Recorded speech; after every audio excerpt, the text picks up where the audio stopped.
राधे राधे महाराज जी। महाराज जी, शादीशुदा जीवन में एक औरत का सबसे बड़ा कर्तव्य क्या है? देखो, पहली बात तो आप ना औरत हो और ना कोई पुरुष है। पहली बात स्वीकार करो कि मैं भगवान का अंश हूं। मानते हो इस बात को? पहली बात, पहले हम भगवान के अंश हैं। फिर दूसरी बात है कि ये अंश स्त्री शरीर में आया है, तो स्त्री शरीर का कर्म हुआ लोक धर्म, और भगवान के अंश है, ये हुआ परम धर्म। परम धर्म का पालन करते हुए, भगवान का नाम जप करते हुए, अपने परिवार और अपने पति को भगवत स्वरूप मानकर आराधना करना, यही एक स्त्री का परम कर्तव्य है। जैसे सास ससुर है, उनमें भगवत भाव करे, देवर नंद रानी जो भी है, ये सब भगवत स्वरूप है। लड़ाई झगड़ा कलह अशांति तब होती है जब हमारे अंदर भेद बुद्धि होती है। जब भगवत बुद्धि होती है तो सब प्यार भरा जीवन। और जब हम सास ससुर की सेवा करेंगे, अपने पति के परिवार को प्रेम देंगे, तो पति अपने आप अधीन बना रहेगा। अगर पति अधीन बना है और परिवार की भगवत स्वरूप से सेवा हो रही, तो आप खुद देखो, ये लोक आपके लिए परम सुखमय हो जाएगा। और परम धर्म भगवद अंश, नाम जप कर रहे हो, इसलिए आपको भगवान की प्राप्ति होगी। लोक परलोक दोनों आपके मंगल में हो जाएंगे यदि नाम जपते हुए भगवत भाव से अपने परिवार की सेवा करते हुए उसका फल अपने पति को प्रसन्न रखना, पति की अधीनता, पति के सुख के विषय में चिंतन करना कि हम कौन सी चेष्टा करें जिससे हमारे पति को सुख मिले। यही स्त्री का परम धर्म है। एक है धर्म, एक है व्रत, एक है कर्म, एक है नियम, पति कैसे प्रसन्न हो। एक है धर्म कर्म व्रत नेमा, काय वचन मन पतिपद प्रेमा।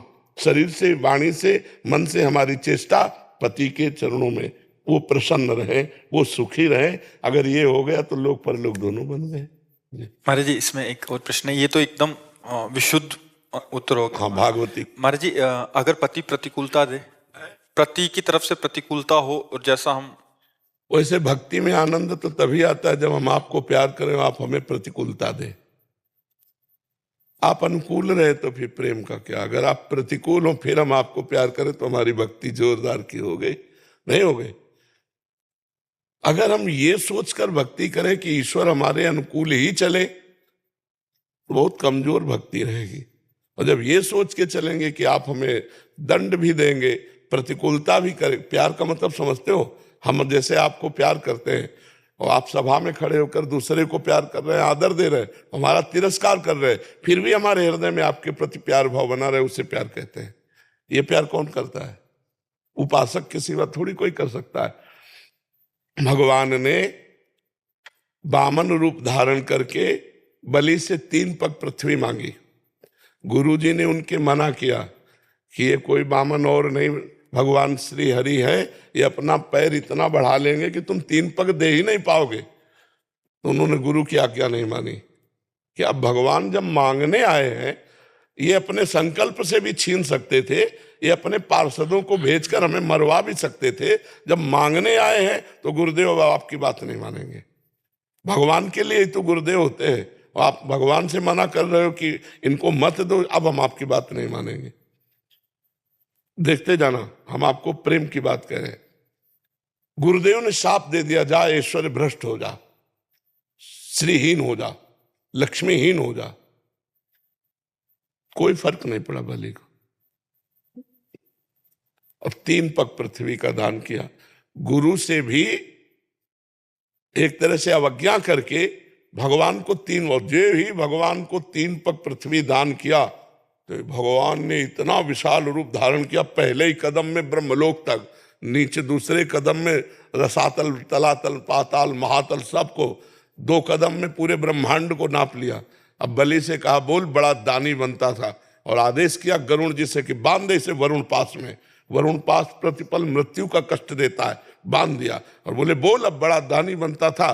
गुरुदेव ने मना किया तो भी नहीं माना। अब 3रा पग पूरा कहां करेगा?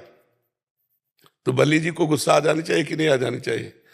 पहले तो बन के आए इतने बड़े, और नाप लिया इतने बड़े बन के, और सब दे दिया, अब हमें डांट रहे हो। लेकिन ऐसा कुछ नहीं कहा, ना कटु वचन कहे, ना हल्के वचन कहे। हाथ जोड़ के कहा, प्रभु नाराज मत होइए, मैंने झूठ नहीं बोला। मैंने 3 पग पृथ्वी का दान करने को कहा तो नाथ 2 पग में संपत्ति नाप ली, तीसरे पग में संपत्तिवान को नाप लीजिए, हमारे मस्तक पर चरण रखिए, प्रभु आप तो करुणामय हैं, आप उसी रूप में आइए, वामन रूप में, और तीसरा पग हमें नाप लीजिए। भगवान बंध गए और बलि ने कहा भगवान हमारा प्रणाम स्वीकार करो। भगवान अजित कहलाए और बलि ने जीत लिया अजित भगवान को दैन्यता और प्रेम से। आज भी भगवान वामन के रूप में रसातल में द्वारपाल बने खड़े हैं, जहां बलि का निवास है द्वारपाल बने भगवान आज भी खड़े हैं। तो प्रेम तो वही है कि जब सर्वस्व कर ले और फिर हमें प्रतिकूलता मिले फिर भी हमारे भाव ना बिगड़े, तब तो प्रेम है, नहीं तो फिर प्रेम का मतलब क्या रह गया। प्रेम बहुत बड़ी वस्तु है। तो पति प्रेम, पति प्रतिकूल व्यवहार कर रहा है, हर क्षण कष्ट दे रहा है, पर हम उसके प्रति भगवत भाव रख रहे हैं, तो वो पतिव्रता एक दिन पति को अधीन करके सब सुखों को प्राप्त कर लेगी। जी,